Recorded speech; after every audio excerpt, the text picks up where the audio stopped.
ஏன்னா ஆதவ அர்ஜுன் தேவையில்லாம பாரதிய ஜனதா கட்சி அண்ணன் முருகன் பேரெல்லாம் தேவையில்லாம அவர் இழுக்கிறார்.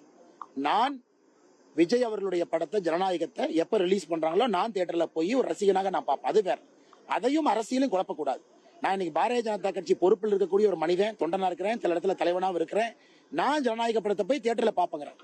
அதனால தயவு செய்து பொதுமக்கள் யாரும் இந்த மாதிரி வந்தாலாம் பார்க்காதீங்க. அது எத்தனையோ பேருடைய உழைப்பு, எத்தனையோ பேருடைய ரத்தம், எத்தனையோ பேருடைய வியர்வை, ப்ரொடக்ஷன் கம்பெனியுடைய பணம். அந்த மாதிரி வந்தா கூட ஸ்கிப் பண்ணிட்டு போயிருங்க. யாராவது இந்த வீடியோ அனுப்பிச்சா கூட பார்க்காதீங்க. அதனால தமிழக வெற்றி கழகம் தேவையில்லாம திரு முருகன் அவர்களுடைய பெயரை, மத்திய இணையமைச்சருடைய பெயரை உள்ள இழுக்கக்கூடாது. அது அரசியல் அநாகரிகம். நீங்க யாரு தப்புனாங்களோ போலீஸ் கம்ப்ளைண்ட் கொடுத்து அவங்களை உள்ள கொண்டு வந்து முட்டி தட்டுங்க. அரசியல் லாபத்திற்காக ஏன் தேவையில்லாம பாரதிய ஜனதா கட்சி இருக்கிறீங்க? பாரதிய ஜனதா கட்சி இந்தியால எத்தனை இடத்துல அரசியல் பண்றோம்? ஏதாவது ஒரு படத்தை நம்ம பண்றோமா? சிபிஎஃப்சிக்கு எங்களுக்கு என்ன கண்ட்ரோல் இருக்கு?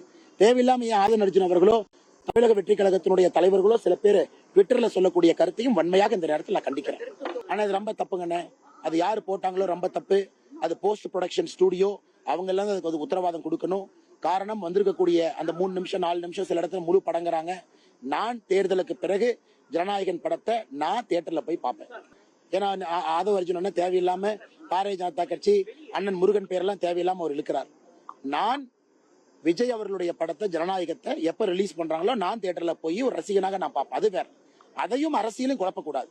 நான் இன்னைக்கு பாரதிய ஜனதா கட்சி பொறுப்பில் இருக்கக்கூடிய ஒரு மனிதன், தொண்டனா இருக்கிறேன், சில இடத்துல தலைவனாவும் இருக்கிறேன். நான் ஜனநாயக படத்தை போய் தியேட்டர்ல பாப்பேங்கிறேன்.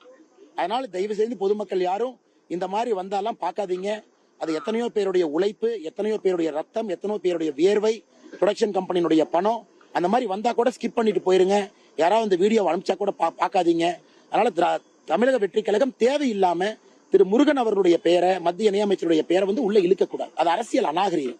நீங்க யாரு தப்புனாங்களோ போலீஸ் கம்ப்ளைண்ட் கொடுத்து அவங்களை உள்ள கொண்டு வந்து முட்டி தட்டுங்க. அரசியல் லாபத்திற்காக ஏன் தேவையில்லாம பாரதிய ஜனதா கட்சி இருக்கிறீங்க? பாரதிய ஜனதா கட்சி இந்தியால எத்தனை இடத்துல அரசியல் பண்றோம்? ஏதாவது ஒரு படத்தை நம்ம பண்றோமா? சிபிஎஃப்சிக்கு எங்களுக்கு என்ன கண்ட்ரோல் இருக்கு? தேவையில்லாம ஏன் ஆதவ அர்ஜுன் அவர்களோ தமிழக வெற்றி கழகத்தினுடைய தலைவர்களோ சில பேர் ட்விட்டர்ல சொல்லக்கூடிய கருத்தையும் வன்மையாக இந்த நேரத்தில் நான் கண்டிக்கிறேன். ஆனா இது ரொம்ப தப்புங்கண்ணே. அது யாரு போட்டாங்களோ ரொம்ப தப்பு. அது போஸ்ட் ப்ரொடக்ஷன் ஸ்டுடியோ, அவங்க எல்லாம் அதுக்கு உத்தரவாதம் கொடுக்கணும். காரணம், வந்திருக்கக்கூடிய அந்த 3 நிமிஷம் 4 நிமிஷம் சில இடத்துல முழு படங்குறாங்க. நான் தேர்தலுக்கு பிறகு ஜனநாயகன் படத்தை நான் தியேட்டர்ல போய் பார்ப்பேன்.